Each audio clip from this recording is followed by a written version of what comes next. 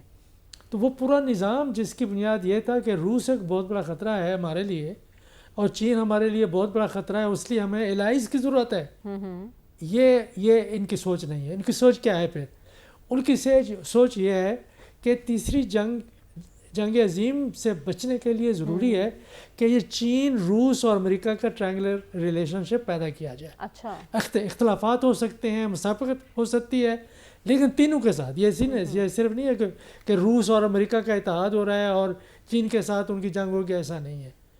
ان کے پاس اسلحہ اتنا زیادہ ہے کہ دنیا کو تباہ کر سکتے ہیں، ختم کر سکتے ہیں.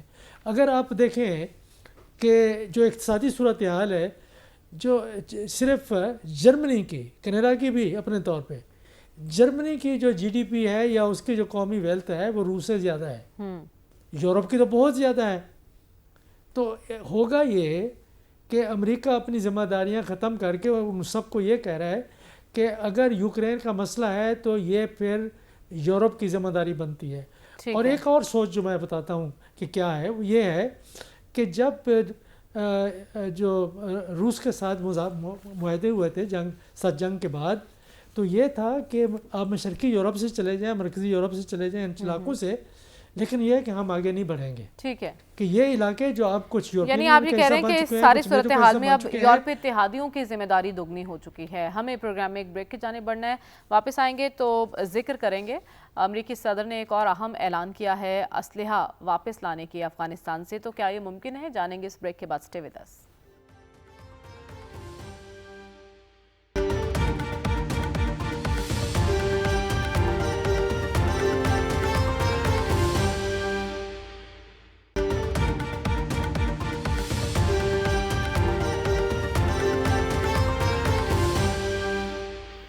ویلکم بیک ناظرین. سلمان صاحب، وقت کم ہے ہمارے پاس. صدر ٹرمپ نے اعلان کیا ہے کہ امریکی فوج کا انخلا جب ہوا تھا افغانستان سے، جو وہاں اسلحہ چھوڑ دیا گیا تھا وہ واپس لایا جائے گا. یہ کیسے ممکن ہوگا؟ دیکھیں بات جی، پہلی بات تو یہ ہے کہ وہ اتنی بڑی تعداد میں اسلحہ چھوڑ کے کیوں گئے تھے؟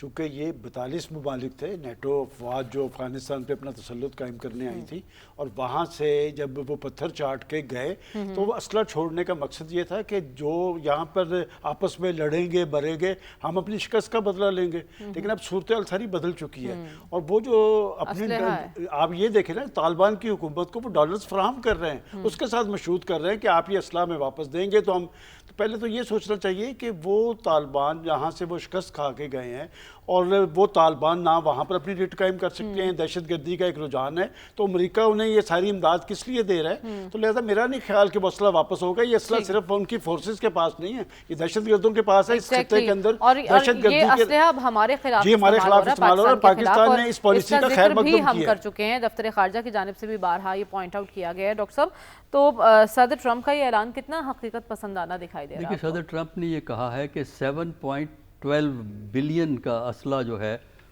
جس میں ملٹری ایکوپمنٹ بھی ہے، سارا اسلحہ نہیں ہے، ٹرانسپورٹ کافی ہے اس کے اندر، وہ وہاں چھوڑ کے بھاگے تھے امریکہ سے. تو اگر آپ وہ چھوڑ کے بھاگے ہیں تو افغانستان کیوں واپس کرے گا، اور کس لیے واپس کرے امریکہ کے تو کوئی خاص سفارتی تعلقات بھی نہیں ہیں.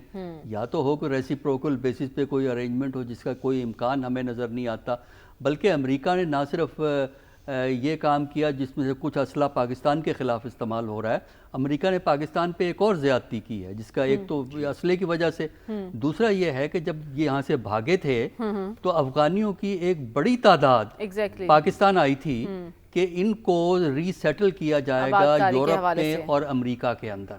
آج 2021 کی میں آپ سے بات کر رہا ہوں، آج ہم 2025 میں ہیں، ابھی تک یہ ری سیٹلمنٹ نہیں ہو سکی، اور وہ افغانی ابھی تک پاکستان کے اندر ہے.